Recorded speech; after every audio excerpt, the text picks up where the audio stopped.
अस्सलाम वालेकुम। आज मैं आपको क्लेडियम प्लांट की कुछ वैरायटीज़ दिखा रही हूँ जो मेरे पास हैं। आप ये देखिए, मेरे पास 3 तरह की वैरायटीज़ हैं क्लेडियम प्लांट की। एक ये रेड लीव्स इसके हैं, किस कदर खूबसूरत इसके लीव्स हैं। एक ये शेडेड है ये वाला, और एक इसी में एक और भी है जिसमें थोड़ा सा चेंज है। ये ग्रीन है और इसके ऊपर से ये रेड से कलर से आ रहे हैं। तो इस तरह से मेरे पास 3 हैं। वैसे मेरे पास बहुत सारे प्लांट थे, लेकिन चूँकि मुझे पहले आइडिया नहीं था कि क्लेडियम को किस तरह हम अपने पास ग्रो कर सकते हैं और किस तरह करते हैं, तो वो मैं उसमें मेरे बहुत से प्लांट जो हैं वो मुख्तलिफ़ कलर्स के वो ख़त्म हो गए। ये प्लांट जो है ये समर का प्लांट है, और ये समर की मिड में इसके जो पत्ते जो होते हैं इसमें बहुत ज़्यादा शेड आते हैं, बहुत कलरफुल हो जाता है ये प्लांट जो है। इस प्लांट को, चूँकि ये समर का प्लांट है, इसलिए हम इसको जो है वो फुल सनलाइट में रखते हैं, उस जगह पर रखते हैं जहाँ ज़्यादा से ज़्यादा सनलाइट आती हो। इसके अलावा हम इस प्लांट को पॉट में भी लगा सकते हैं, और हम अपने जो है वो क्यारी के बाउंड्रीज़ पर भी इसको अमूमन ग्रो किया जाता है। इस दूसरे प्लांट के साथ इसके कॉम्बिनेशन में भी ग्रो करते हैं। जैसे आप देखें, मैंने किया हुआ है इसको, ये जो रेड जो इसका स्टेम वाला प्लांट है, इसके साथ, इसके अलावा अगर आपके पास एलिफेंट ईयर वाला प्लांट हो जिसमें बिल्कुल डार्क कलर के बड़े बड़े पत्ते होते हैं, उसके साथ भी कलर कॉम्बिनेशन में ये बहुत ही प्यारा लगता है। ये आप 2 कलर कॉम्बिनेशन में लगा लें, किसी इसमें लगा लें, ये बहुत ही प्यारा लगता है।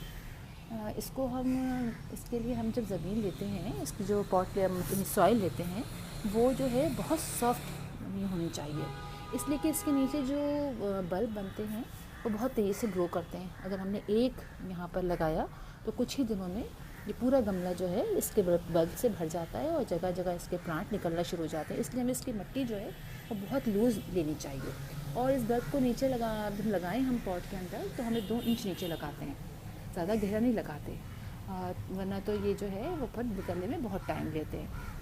और 6 इंच का पॉट भी इसके लिए बहुत बेहतरीन है। बड़ा गमला लें वो भी बहुत अच्छा है, इसलिए कि फ़ौरन ये जो है मल्टीप्लाई इसके जो होते हैं, जो बल्ब होते हैं वो होना शुरू हो जाते हैं।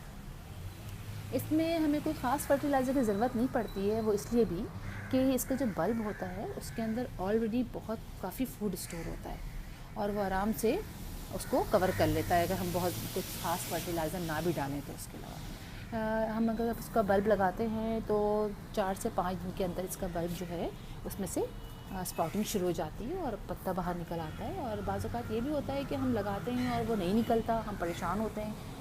तो इसका मतलब ये होता है कि अगर हमने असल वक्त पे लगाया है कि सर्दियां हैं और हमने लगाया, तो फिर जो है वो दिन में वो अंदर ही रहेगा बल्ब, और जब गर्मियाँ स्टार्ट जैसी होने लगेंगी तो वो वहाँ से निकल आता है। शुरू में मेरे साथ भी ये हुआ कि जब मैंने लगाया, मैंने गम्मा नर्सरी से लेकर आई, तो मैंने उससे ये पूछा नहीं कि मुझे इसको किस तरह करना है। तो गर्मी हुआ ये कि जब सर्दियाँ स्टार्ट हुई तो मेरे पौधे जो हैं वो मुरझाना शुरू हो जाते हैं। होता यह है कि सर्दियों में इसके जो है लीव्स जो हैं वो ख़राब होना शुरू हो जाते हैं, यानी बनना शुरू हो जाते हैं। तो ऐसे में करते ये हैं कि हम जो है इनमें पानी डालना बतदरीज कम कर देते हैं, और फिर बातें बिल्कुल बंद कर देते हैं थोड़ी सी दिन में, और ताकि जो है बल्ब जो है, वरना वो गलने सड़ने लग जाते हैं। तो हम वो बल्ब निकाल लेते हैं और उसके बाद उसे किसी भी जगह पर रख देते हैं, ताकि बल्ब जो हैं वो ख़राब ना हो, और धूप में नहीं रखते बल्कि किसी ऐसी जगह रखते हैं छाँव में हो।